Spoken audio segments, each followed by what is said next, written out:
All right, everybody, let's go ahead and get started. So I apologize for the voiceless videos. The first person that pointed it out, though, did get a get out of jail free card. So that just goes to show, you know, the early bird gets the worm, right? So in the future, if I ever post videos, please check and see that, you know, I will double check. But if there's anything wrong with them, please let me know. You could get an extra get out of jail free card for doing such. So as a result of that, I went ahead and canceled that assignment where I just delayed it till Wednesday, and we're going to go through the written notes that I already kind of went through to save us some time, and we're going to kind of go all the way back to demand, right? Because that's actually where I started the videos, was a review, right? So we know that demand is a schedule about consumers, right? About households' relationships with purchasing goods and services. We know that there's a nice mnemonic where when we're labeling the graphs, the P comes before the Q, and that mnemonic is just because of the alphabet, right? As you recount the alphabet, you get to this section, and P comes before Q in the alphabet, left to right, and this price comes before quantity, left to right, when you're labeling the axis. We also learned about our mnemonic in terms of what does demand look like. Well, demand is downward sloping, right? They both start with a D, and so that downward sloping demand is our mnemonic to figure out how to draw the demand curve in the very first place. And we know that there's this thing called the law of demand, which we've experienced, right? We go to the store, there's something that we usually buy, all of a sudden it's 50% off. What are we going to do? We're going to buy more of it, right? So as prices decrease, consumers tend to purchase more things, all else equal, ceteris paribus, right? So we're kind of holding all the other things that might change demand constant. Then we talked about supply and defined supply and said this is the other side of the equation. This is the producer side of the equation, right? Where we are talking about their willingness to produce and then supply those goods on the market at some price. Supply is upward sloping. We learned this mnemonic about how up is right there in the supply. So supply is going to be upward sloping. We learned that when we put them together, just like a treasure map, X marks the spot. What is the spot? It is the equilibrium. The equilibrium is the combination where there are no shortages, no surpluses, everything that is supplied is consumed, and everything that is demanded is supplied. We talked about what happens when the price is above the equilibrium price. So if we end up with a pH, a price that's above our equilibrium price, then we end up with a quantity demanded that is much smaller than our quantity supplied. That results in a surplus, right? When there's more things or services provided than are demanded, we are going to have a surplus. Firms seeing this surplus, you know, it's costly to store things. They want to make some money rather than no money, right? Half a loaf is better than none. So they're going to go ahead and decrease the price on that particular good until they get to that equilibrium point, right? And again, it may be iterative. It may take a few steps where they decrease the price and they take a look and they say, oh, we still have an excess of supply at this lower price. We needed to lower it a little bit more until we get to that point where everything that is supplied is demanded and everything that is demanded is supplied. We also talked about what if we had an equilibrium price that was too low. Well, an equilibrium price that was too low would result in a quantity supplied lower than the quantity demanded, and we call that a shortage. When firms have shortages, they can increase the price and sell more things, so they are doubly incentivized to do that. They increase the price up until the point where, again, the quantity supplied equals the quantity demanded at that equilibrium quantity. We talked about the different shifters in demand. And we talked about how it's important for us to remember the difference between a movement along the demand curve, which happens as a result of price action, compared to a movement of the demand curve, which is a shift and happens because of specific reasons, right? So we have to have specific reasons for that to happen. So these demand shifters here, the first one we talked about is our tastes and preferences, right? So talked about kale, how, you know, before, you know, celebrities and all this, you know, new research about kale being healthy, there was barely any demand for kale in the United States. And then that increased significantly as a result of the changes in the tastes and preferences, right? So this could be a market for kale over the last 5 years or something. We talked about how changes in income have different effects depending on the type of good. Normal goods, a change in income a positive change in the income is going to result in a positive change in the demand for those goods, right? So streaming services is what I talked about, right? They're a normal good. As you make more income, you're going to get more Netflix, Spotify, Disney Plus, Paramount Plus, Crunchyroll, whatever it is, right, that you want to watch. You're gonna buy more of those streaming services as your income increases. Conversely, as your income decreases, what are you going to do? You're going to cut back on some of those streaming services. You might start sharing some of the login information with your roommate or something, right? And they pay for Hulu and you pay for Netflix, right? So that's just the normal action of a normal good, right? When we talk about something that is inferior, right? I talked about one-ply toilet paper, right? Which we've all had the unfortunate experience of experiencing here on campus, right? We would never buy this for ourselves, right? Only when our incomes are really, really low would we actually be buying something as terrible a product as one-ply toilet paper, right? And as a result, when our income increases, let's say we were buying one-ply toilet paper because that's all we could afford, right?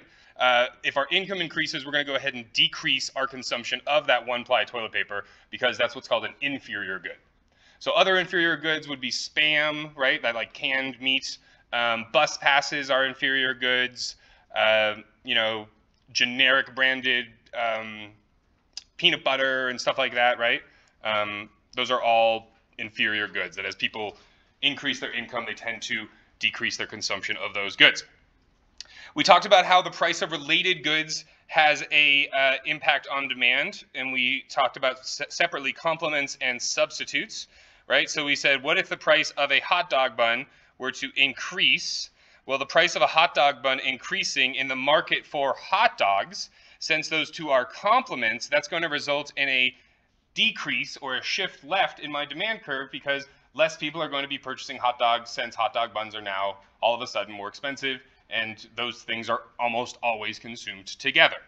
Now, of course, we can have relative strengths of complements and substitutes, right? Hot dog and hot dog buns are pretty strong complements. Peanut butter and jelly are also complements, maybe not as strong, since you could put peanut butter with many other things, bananas, honey, right? You could put jelly with many other things, right?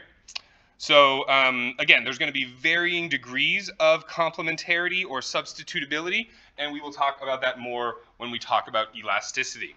When we talk about substitutes, the easiest one is hot dog and hamburgers. So what happens if the price of hamburgers increases? Well, a bunch of people are going to change and purchase hot dogs for their barbecues. And so the result of a price of a substitute increasing is going to result in my demand increasing for whatever that good is.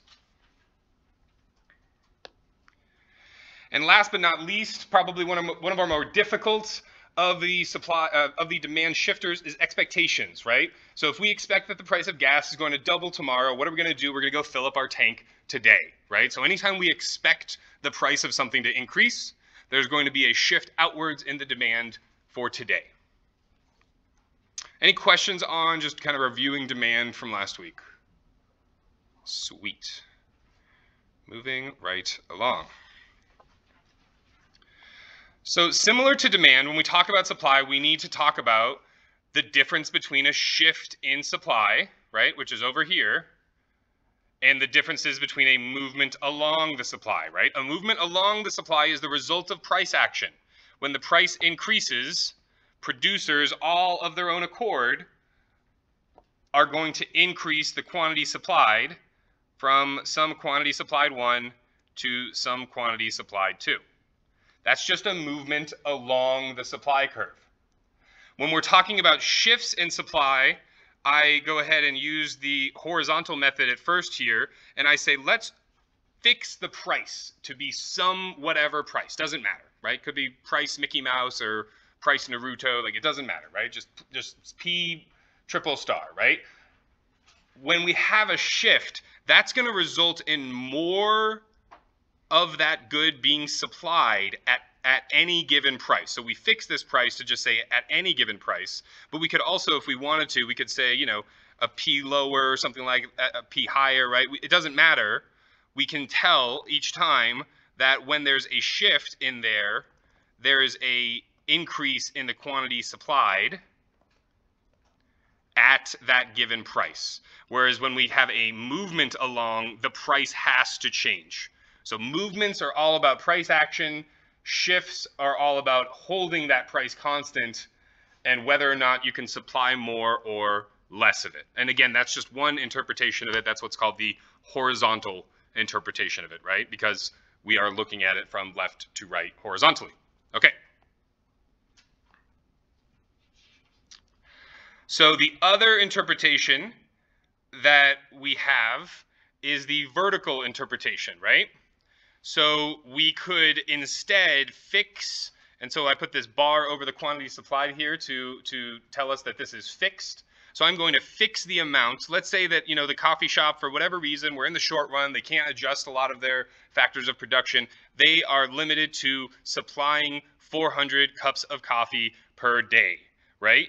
What happens if the price of coffee beans, our input prices, increases significantly? Well, under the vertical interpretation, right, where we're keeping this quantity supplied fixed, if the price of the coffee beans increased, then that would cause a shift left in the supply, resulting in a higher price for that particular cup of coffee, right? So the new price would, at this 400 cups of coffee a day rate of production that's happening, they used to sell it for $3, and now they have to sell it for $8. So when the price of the inputs increases, the price of the good isn't going to increase if we hold the quantity constant. Or the other way to think about this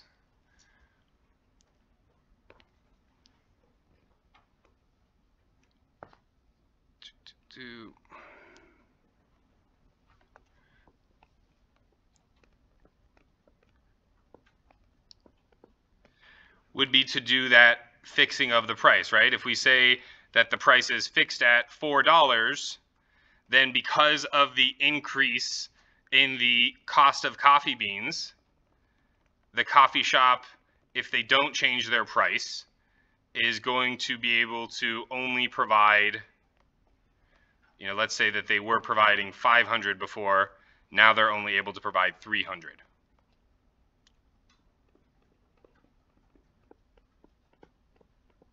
So either one of these interpretations is valid. For supply, the vertical one, you know, makes a bit more sense to me, right? Just because a lot of times those increased input costs are passed on to us as consumers, right? So it's not necessarily the case where, you know, the price is staying fixed and the producers are going to be supplying less. It's more often the case that the producers are at some sort of fixed level of production, and because of the supply shifter, so in this case, coffee beans becoming more expensive, they're going to be charging a higher price for that same exact product that they had before. So that's our first shifter of supply. That's our second shifter of supply that I just talked about, factors of production or input prices. The first shifter of supply is natural conditions, right? So this is specifically for agricultural, outdoor recreation, and outdoor leisure kind of stuff, right? So let's say I have a winery, right? So we're gonna, you know, follow this and say, let's take a look at, you know, Dr. McCarthy's winery, right? So what if there is a drought that happens? Well, if there is a drought, then at any given price that I am selling these bottles of wine for, I am going to be able to sell fewer bottles of wine, right? So because of the conditions, the negative conditions to my agricultural, you know, commodity, right? Instead of supplying 3,000 bottles of wine this year, there was this drought and I'm only going to supply 1,000. So there was a shift inward of the supply curve because of, you know, disadvantageous natural conditions. Does that make sense to everybody? So weather, you know, good weather, right? We see that here. You know, good weather means that, you know, ranchers have to purchase less hay and feed, right? And as a result, you know, they end up doing better that year because essentially their input costs decrease, right? So, you know, these things are also, you know, somewhat tied together, right?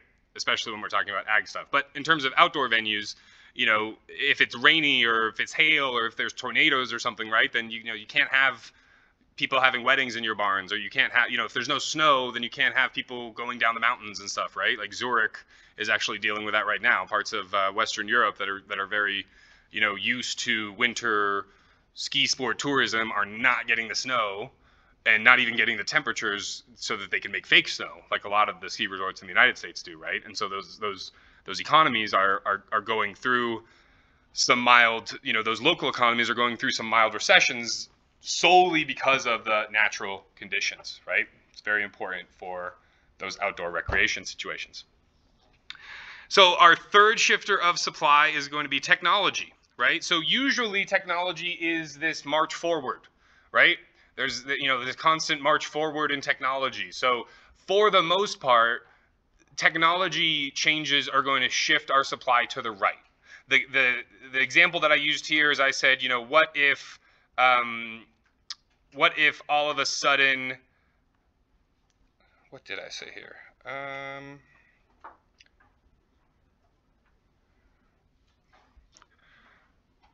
Technology, cars. So what if all of a sudden we found a way to make cars out of, some carbon fiber or something like that was really strong and really cheap, right? So if there was some advance in automaking technology, right? I mean, there's already been a lot of advances in automations and robots and stuff like that in automaking technology, but let's say that, they figured out some way to make cars that are, stronger than steel, but half as cheap to produce, right? Well, that's going to result in a shift outward of that supply curve. So anytime the technology makes it cheaper or easier to build whatever that product or service is, there will be a shift outwards of the supply curve. And so again, we can go ahead and we can take a look at, well, what's that going to do? Well, using the vertical interpretation, right, the up-down interpretation, if we say there's a limit, if we fix the quantity supplied at 5 million cars, then this shift would result in much cheaper prices that the producers are willing to sell those cars at. So increases in technology, again, it's kind of tied to input prices, right? It's usually more efficient uses of inputs or switching to inputs that are not as costly or inputs that last longer or that are more reliable, so on and so forth. Our last one about supply shifters has to do with government policies, taxes and subsidies. And it's pretty simple, pretty straightforward. Anytime the government subsidizes a good, it shifts the supply to the right. A subsidy is, essentially telling, the producer, hey, I'll give you, 50 cents every time you produce this good, or I'll give you, 50 cents. What happened there? I'll give you 50 cents every time you sell the final product of this good, right? And a tax, we know what a tax is, right? We all pay taxes, and some goods, cigarettes, alcohol, others, right? They have extra taxes on top of them. So whenever the government comes in and implements a policy that is a tax, that is going to shift our supply curve inwards. Questions on supply shifters?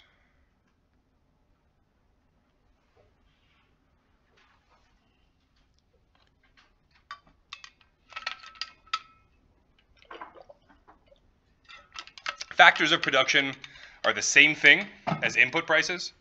You will see, our book uses input prices. Some videos online are going to say factors of production. They are the exact same thing. And at the end of the day, what are these factors of production? What are these inputs? They are land, labor, capital, which we always abbreviate with a capital K, and then entrepreneurship.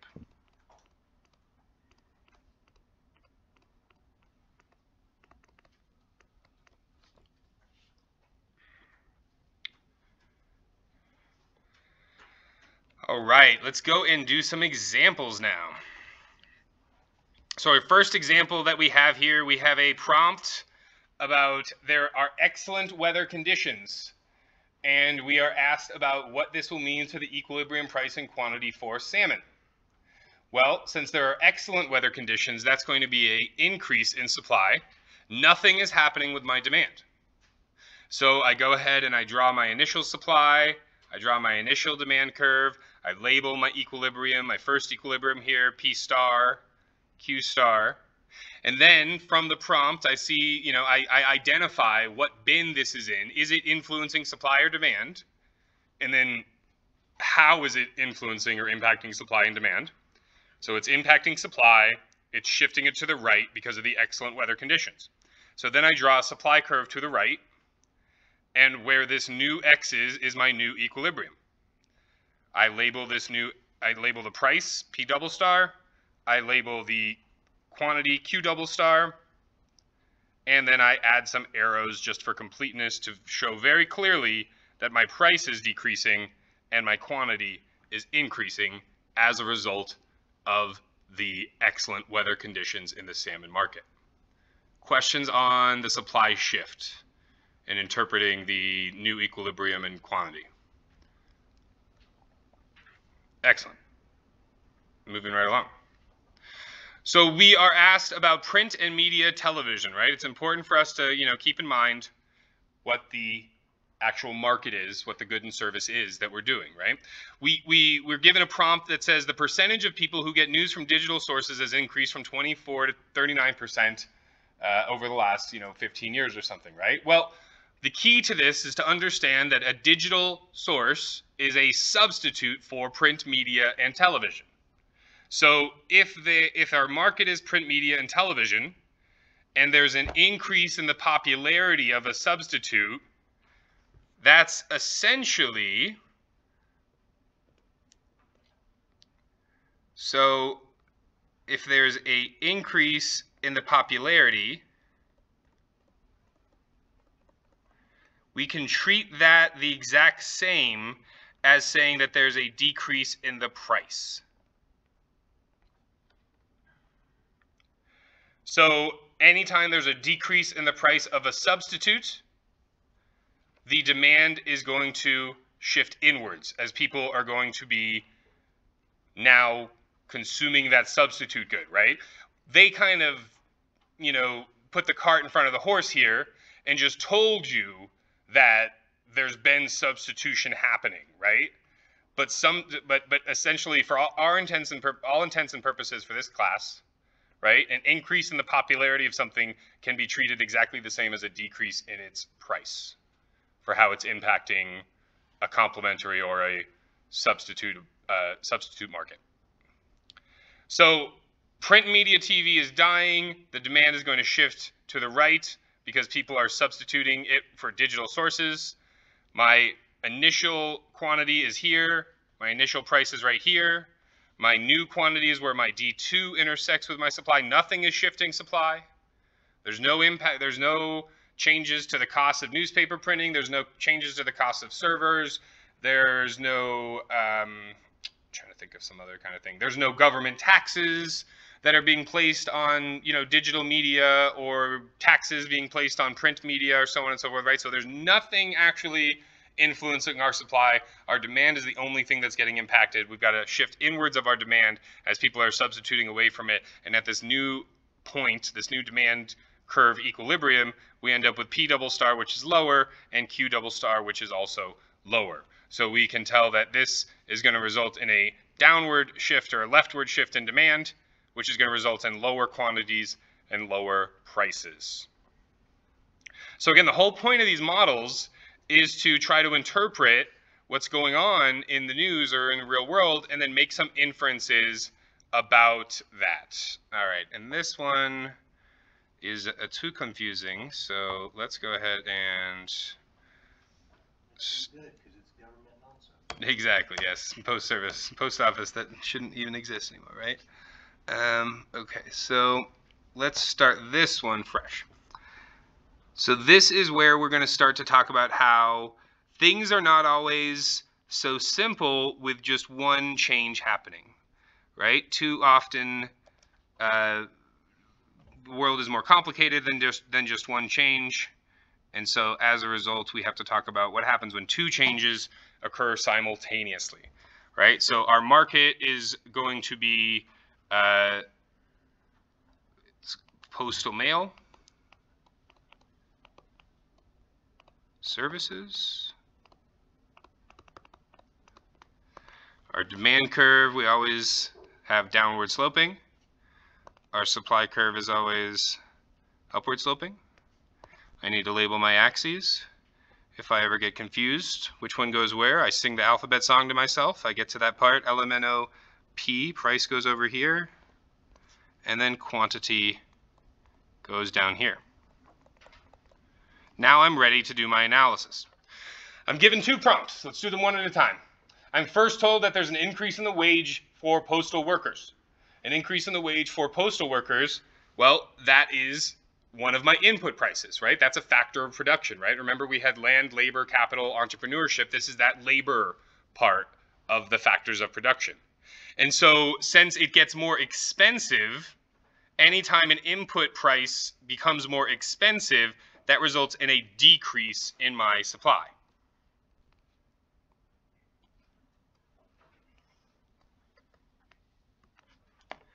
At this new, oh, and see, I should have labeled my initial equilibrium. Boop, boop, boop, boop.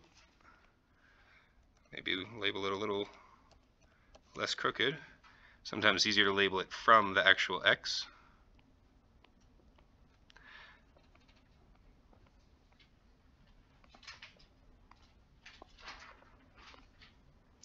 And now, as a result of this supply shift, we have a new equilibrium quantity that's down here, and a new equilibrium price that's right here. Are we all clear on that? Things become more expensive, supply shifts in, there's going to be higher prices and less mail that's demanded and provided.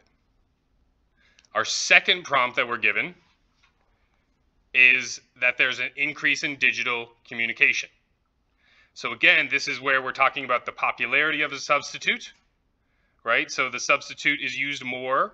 Again, anytime an increase in popularity, we can think about that as a decrease in price.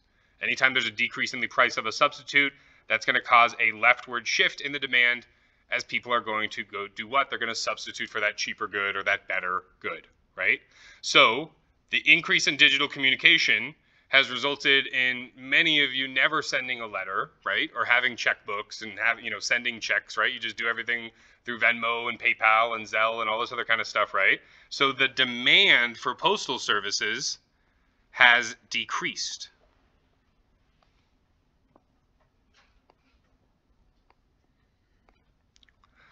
So now we've got a double shift going on, right? We've got a decrease in our supply and a decrease in our demand. And the way that I wrote this, or the way that I drew this in terms of the size of the shifts, right? I made them about the same size, and I did that on purpose.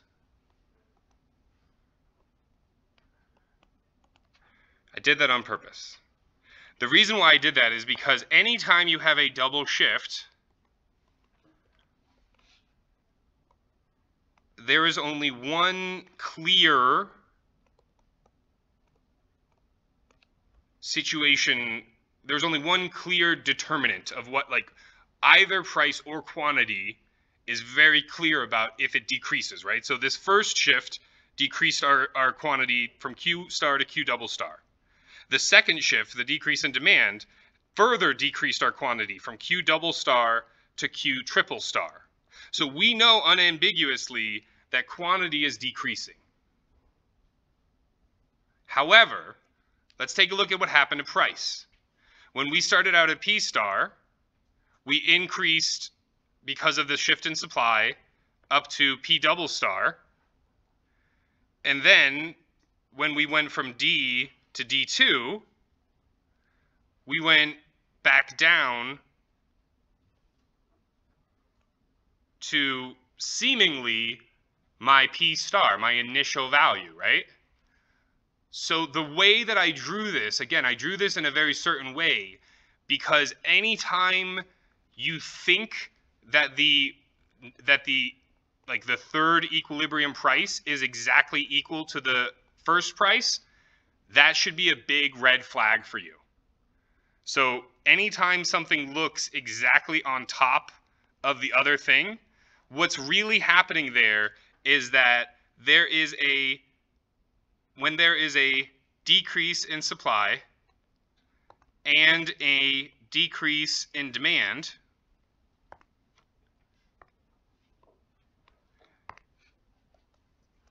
the only thing that we can figure out or ascertain is that quantity decreases.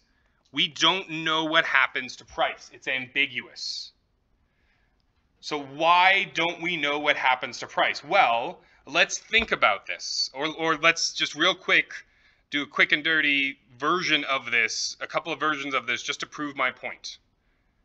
What if the supply shift was very large and the demand shift was very small, right? So let's just real quick over here.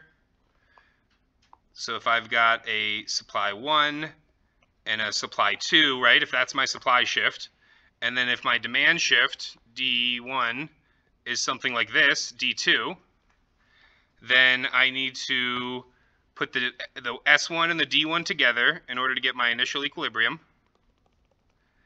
And then I need to put my D2 and my S2 together in order to get my resulting equilibrium after both of those shifts.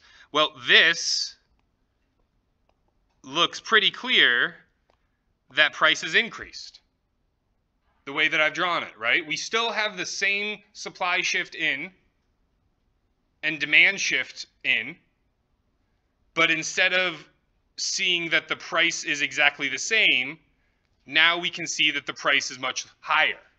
And again, this is just the way I've drawn it. And I'm just trying to prove this to you guys that when you have two shifts, you don't know what happens with one of the axes. So the other way that we could draw this is we could have really huge demand shifts and very small supply shifts.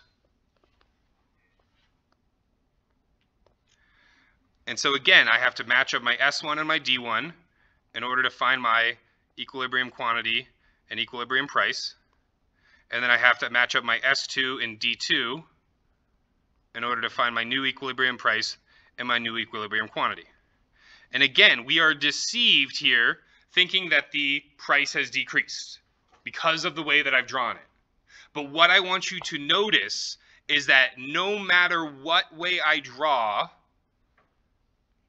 these supply and demand shifts, quantity always decreases. My Q star is always greater than my Q triple star.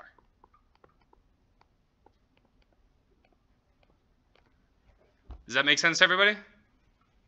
Okay, awesome. All right, next part. So price controls. Price controls are laws that the government sets to regulate prices. We've got two different types of price controls: price ceilings and price floors. Price ceilings act like regular ceilings, right? They keep things from rising above a certain level. Price floors, again, act like a floor. They keep things from going below a certain level. The price ceiling represents the maximum price. The best example we're going to use is New York City rent controls. And a price floor is going to be the lowest possible price. And the best example we'll use for that is minimum wage laws. So let's first talk about rent control. So in New York City, because of the fact that real estate's gotten so crazy, the New York city government has gone in and said that there is a price ceiling, that you cannot charge more than this amount for certain apartments that are grandfathered into this rent control program, right? So it's not every apartment, it's not new apartments, but it's like older historical kind of apartments, right? And for those particular apartments, you cannot charge more than a certain amount. So, the equilibrium might have been, somewhere around, $4,000, but the price ceiling says that, you can only charge, $2,500. And the result of having a price ceiling is that the quantity demanded at that price is going to be much larger than the quantity supplied. So that's why rent control apartments are gone instantly, right? They are very fleeting and hard to find. You have to know somebody that has one and wait for them to die or wait for them to move. It's a whole thing, all right? There's a shortage of these rent control apartments, and really just a shortage of affordable places to rent in New York City in general, which is why they did this program. But like most programs, there's unintentional consequences. Similarly, when we talk about minimum wage, the government says you cannot pay people less than $7.50 an hour, right? But there are some unscrupulous employers who would be willing to pay people $3 an hour. And there are some people that are desperate, you know, that would be willing to accept $3 an hour, right? But instead, the government is saying you cannot pay them less than $7.50 an hour. So because of this, the quantity demanded of workers at that wage is much less than the quantity supplied at that particular wage, right? And we're going to talk about this in a second here, or on Wednesday, depending on how quickly we get through our Kahoot. But the quantity demanded is from the employer's perspective when we're talking about labor, right? That's essentially how many businesses want minimum wage workers. So, you know, Walmart and McDonald's and other stuff like that, right? They are the ones that are demanding labor. The supply side of it is us, right? It's households, it's people. We are offering our time in the form of labor for wages or salaries. And so at this particular minimum wage, there's going to be more people that want to work at that wage than there are employers that actually want to hire people at that wage. And that is part of the reason why we have a surplus in the labor market, also known as unemployment, right? Which unemployment right now is very low. It's actually below 4%, right? Which is very, very low. All right, in order to talk about what's going on with price floors and price ceilings and stuff like that, we have to talk about producer and consumer surplus. Producer surplus is essentially any extra value that producers are getting on top of what they're willing to actually sell, right? So in this particular supply schedule, we've got, you know, one producer who's willing to sell 1,000 of these goods at this really low price, right? So they're willing to sell this 1,000 at this particular price, but they are actually getting this price for it. So this whole rectangle here is the producer surplus for that particular first 1,000 goods or services that are sold by that first producer. And similarly, there's a second producer who's willing to come in and sell another 1,000 goods, but they're willing to sell it at a higher price than before. But again, they are getting the equilibrium price. And so all of that money above what they're actually willing to sell is their producer surplus. So the producer surplus ends up being this triangle that consists of all of these squares representing each individual producer's surplus, representing how much extra above what they are willing to sell, WTS, right? How much extra above what they're willing to sell are they actually getting in terms of the price? When we talk about consumer surplus, it's a similar situation, right? There's some consumer who is willing to pay some really high price for, you know, that particular good, right? They're willing to pay $1,000 for a Xbox or PlayStation, right? But the price of the Xbox or PlayStations are, you know, $300. So they're willing to pay $1,000. They actually paid $300. So the consumer surplus, the difference between that is going to be, you know, $700 to follow our example, right? If they're willing to pay $1,000, but the actual price of it was $300. And so on and so forth, right? There are different people on this demand schedule that have different willingness to pays for whatever that product is. But they are not all paying their individual willingness to pay. They are paying the market price that everybody's paying. So our consumer surplus is this triangle that's underneath the demand curve, but above the equilibrium price. And the consumer surplus is essentially how well are the consumers doing. And the producer surplus is essentially how well are the producers doing. So we need these definitions and these concepts so that we can evaluate what happens when the government does come in and impose those policies. So the government comes in and imposes a price floor. Well, the price floor, we went from having a producer surplus that was this triangle down here at our old equilibrium to now having a producer surplus that is this weird quadrilateral, because the government is saying that you cannot sell below this price floor. And so the sellers, again, there's a seller here at 1,000 who's willing to sell it at $10 each, but he's getting $50. So that 50 minus 1,000 is the seller's producer surplus. comparatively, the consumer, right? The consumers used to have a consumer surplus of, here, I'll use blue real quick, used to have a consumer surplus of this whole big triangle. But because of the price floor, the government says, no, you cannot charge higher than this. And so now the consumer surplus has shrunk to this little triangle.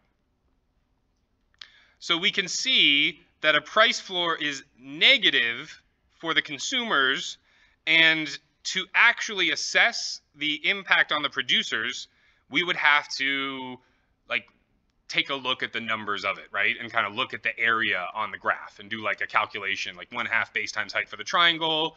And then we would have to do another triangle thing here, right? And this would be to get the area of this, and then we get the area of this rectangle, and then we would compare them.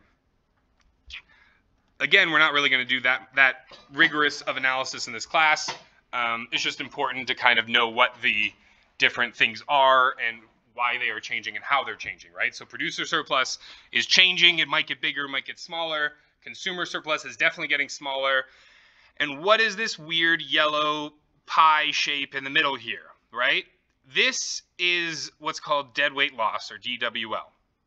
So anything that used to be surplus, right? We were at an equilibrium over here, and this half here used to be consumer surplus, and this half here used to be producer surplus. But because of the fact that the government came in and said, no, you can't sell lower than this, all of this surplus is now gone. So when that surplus is erased, we call that deadweight loss. And so this is the area that represents, you know, essentially how worse off both consumers and producers are because of these policies. All right, and we will stop there, and we'll pick it up with price ceilings in class on Wednesday. We will definitely have class on Friday this week. No worries there. And then your homework, we will just have that also due on Friday, because we're going to be going over Chapter 4 material, which is what you need to do the homework, so you have a little extra time on that. And let's go ahead and jump and do the Kahoot real quick. All right.